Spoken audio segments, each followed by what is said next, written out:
Perkenalkan, namaku Raffi, seorang mahasiswa tingkat akhir. Malam itu selepas aku pergi bersama teman-teman, seperti biasa aku sendiri di kamar. Berbaring tenang, lampu sudah kumatikan semua. Kipas anginku berjalan pelan, tapi HP masih di tangan. Waktu menunjukkan jam 11 lebih malam. Biasanya jam-jam segini aku sudah mulai mengantuk. Tapi entah kenapa malam itu tanganku terus saja scrolling sosial media. Mungkin aku bosan. Sampai akhirnya muncul notifikasi live. Nama akunnya Guru Dita Live. Awalnya aku kira cuma kebetulan. Tapi waktu aku klik dan wajahnya mulai muncul di layar, jantungku seperti berhenti sejenak. Itu Budita, guru sastraku waktu masih di SMA dulu. Dulu aku memang suka duduk di bangku belakang, tapi diam-diam aku sering menyimak cara dia baca puisi dengan suara yang pelan dan dalam. Tapi yang muncul di live malam itu bukanlah Budita yang sama. Dia masih berhijab, masih punya aura tenang dan rapi yang khas. Tapi sorot matanya, cara dia bicara, semuanya beda. Lebih dewasa, lebih halus. Dan anehnya, terasa lebih dekat. Ada sesuatu dalam cara dia membaca puisi. Bukan sekedar kata-kata indah, tapi seolah ada pesan lain yang dia selipkan di antara baris-baris itu. Aku menontonnya tanpa berkedip.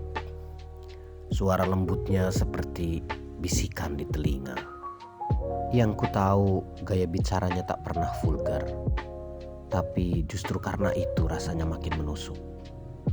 Lembut, tapi bikin deg-degan. Rasanya seperti seolah-olah dia tahu siapa yang sedang menontonnya dan sengaja bermain-main di batas itu. Karena iseng dan sedikit penasaran, maka kupaksakan menulis komentar. Aku tak berharap dibaca. Tapi waktu dia menyebut nama asliku tanpa ragu, aku langsung merasa ada yang salah.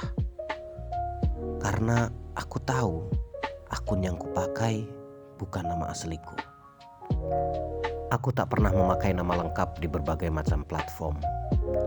Tapi dia tahu, dia sadar kalau aku ada di situ. Dan entah kenapa, aku tak takut.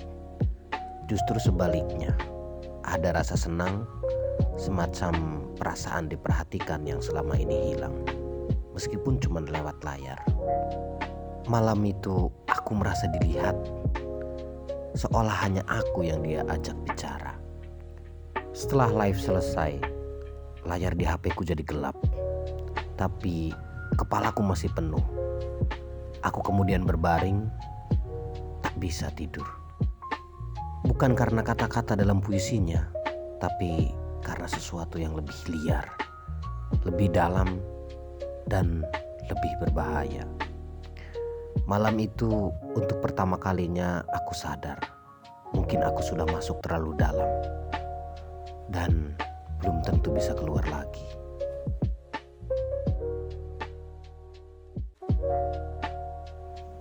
Beberapa hari setelah itu, pikiranku masih belum tenang, meskipun aku berusaha sibuk dengan kuliah dan tugasnya. Bayangan wajah Budita dan suara lembutnya selalu muncul tanpa diminta. Rasanya seperti ada sisa-sisa dari malam itu yang belum selesai. Seperti sebuah pintu yang belum benar-benar tertutup. Sampai akhirnya aku harus kembali ke sekolah itu untuk melegalisir ijazah sebagai syarat aku ujian akhir. Tepat itu banyak yang belum berubah. Koridor yang masih sama. Aroma bangunan tua yang khas dan ruang guru yang selalu terasa sunyi. Tapi saat aku masuk ke sana, semua jadi terasa beda. Aku melihatnya lagi. Budita. Kali ini bukan dari balik layar. Dia berdiri di depan pintu ruangan guru. Cahaya matahari jatuh ke siluet tubuhnya yang masih tertutup rapi oleh hijab dan pakaian formal. Tapi meskipun tertutup, tubuhnya tetap memancarkan sesuatu. Sesuatu yang selama ini hanya bisa kulihat lewat layar. Dan sekarang ada di depanku. Perasaanku campur aduk. Canggung, deg-degan, tapi juga penasaran. Tatapan matanya sama seperti di live. Tenang, tapi seperti menyimpan rahasia. Ia menatapku sesaat, seolah dia tahu kalau aku selalu menonton live-nya. Dan entah kenapa, aku merasa seolah aku sedang diuji olehnya. Pertemuan itu cuma sebentar, tapi menurutku cukup untuk menyalakan ulang apa yang sudah mulai padam. Begitu aku sampai rumah, HP-ku berbunyi. Sebuah pesan masuk dari akun yang sama, akun yang live malam itu. Isinya singkat, tapi cukup untuk bikin tubuhku panas dingin. Sebuah undangan. Bukan ke sekolah, bukan juga ke dunia nyata. Tapi ke dunia yang selama ini hanya bisa kulihat diam-diam dari layar. Live privat, khusus untukku. Aku terdiam sedikit lama. Pesan itu terbuka di layar, menantang dan seolah menunggu jawaban. Meskipun aku tahu mungkin aku akan menyesalinya. Malam itu, untuk kedua kalinya, aku masuk ke dunia Budita. Tapi kali ini tak ada penonton lain. Ya, hanya aku dan dia.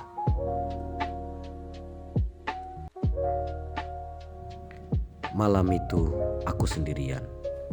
Lampu kamar sengaja kupadamkan. Hanya cahaya layar yang menyala. Jantungku berdetak pelan tapi kuat. Karena aku tahu yang akan kutonton bukanlah sekedar live biasa. Link itu membawaku ke sebuah ruang private. Dan tak ada komentar, tak ada penonton lain, hanya dia, Budita. Duduk di ruangan yang temaram dengan pencahayaan yang sengaja dibiaskan lembut. Hijabnya tetap membingkai, wajahnya anggun, tapi kain yang dikenakannya malam itu jauh lebih halus, nyaris menerawang dalam pantulan cahaya yang samar. Dia tahu aku di sana, entah bagaimana.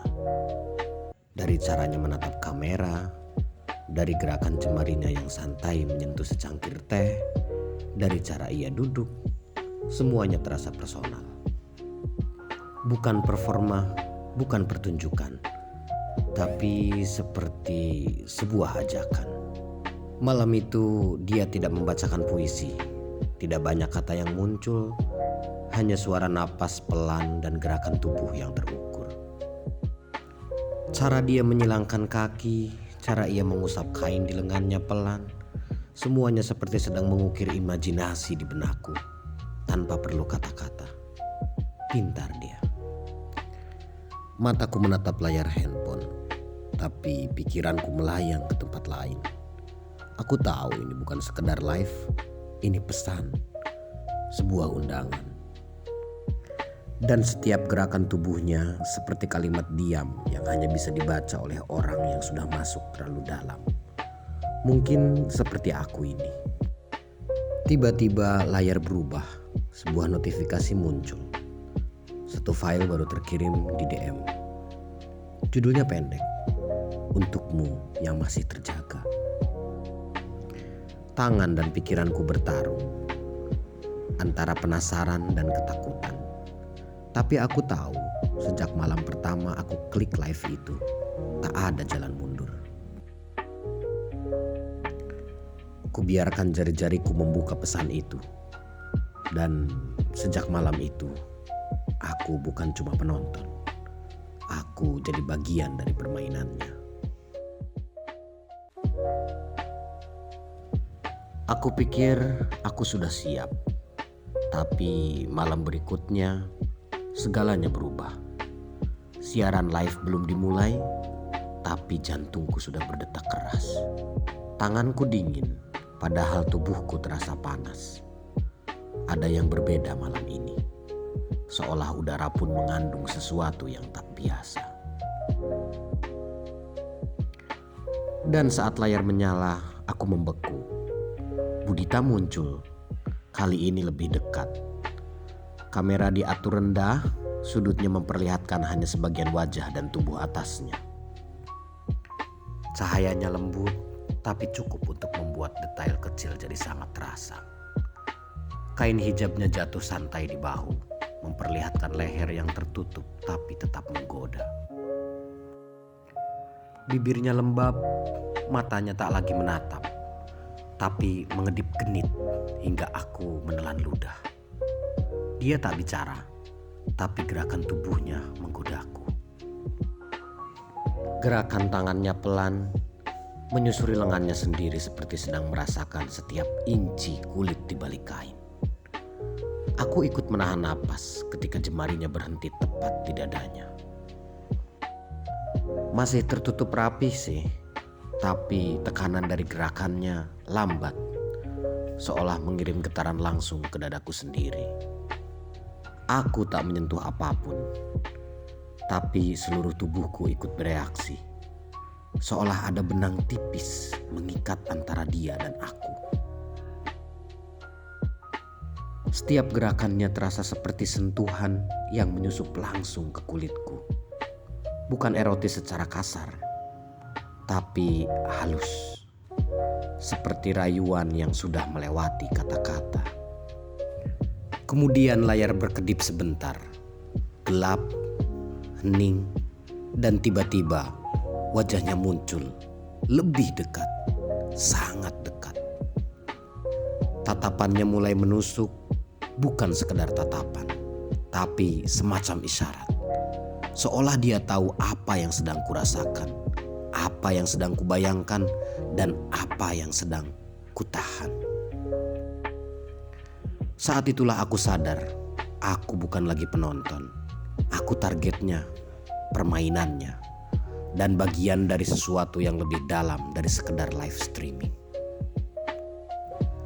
Aku mencoba keluar dari siaran, tapi tombol exit tidak bisa merespon. Layar membeku, tapi gambar terakhir tetap ada. Bibirnya menyunggingkan senyum samar, tatapan matanya mengikatku. Dan malam itu, aku tertinggal di balik layar, dalam dunia yang dibuatnya. Dunia yang hanya bisa disentuh lewat rasa. Entah kenapa malam itu terasa terlalu sunyi. Tapi bukan sunyi biasa. Ini sunyi yang memancing sesuatu dari dalam. Nafasku terasa berat. Jari-jari gemetar, dan saat layar menyala, aku tahu aku tak akan keluar dari malam ini dengan tenang. Dalam live kulihat dia mulai berdiri. Bukan sekedar berdiri, tapi seperti mempersembahkan dirinya untuk dilihat, dinikmati dari kejauhan. Gaun yang menjuntai lembut mengikuti bentuk tubuhnya, jatuh pas di lekuk yang selama ini hanya bisa kuduga di balik busananya yang rapi. Cahaya lampu kuning menyorot dari belakang, menciptakan siluet yang jauh lebih jujur dari kulit. Hijabnya longgar, menyapu bahunya. Ia tak melepasnya. Justru itu yang membuat segalanya terasa makin membuatku penasaran. Seperti rahasia yang tak sepenuhnya dibuka dan cukup agar kau tergoda, tapi tidak cukup untuk kau miliki. Dia tidak berkata apa-apa, tapi tubuhnya bergerak perlahan, seperti tahu setiap titik mata yang mengamatinya. Lengannya terangkat, menarik rambut dari balik hijab. Dan gerakan itu, astaga, aku bahkan menahan diri untuk tidak menyentuh layar. Tapi rasa itu menjalar, menusuk dan menggoda.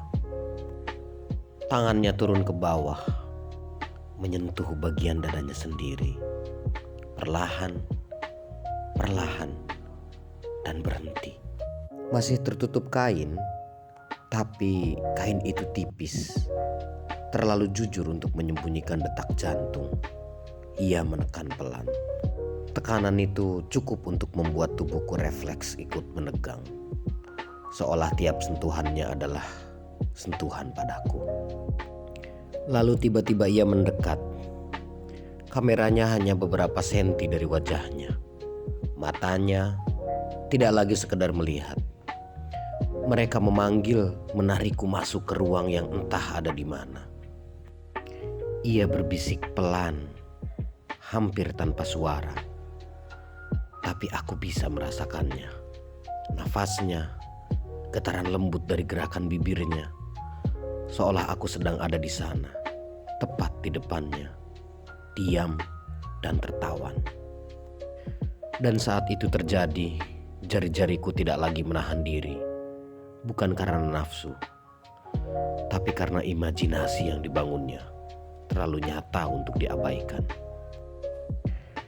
Aku menyentuh diriku sendiri, bukan secara fisik, tapi lewat pikiranku yang kini sepenuhnya ia miliki.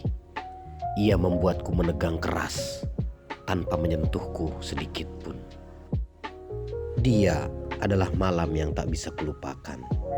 Dan aku adalah rahasia yang diam-diam dia nyalakan.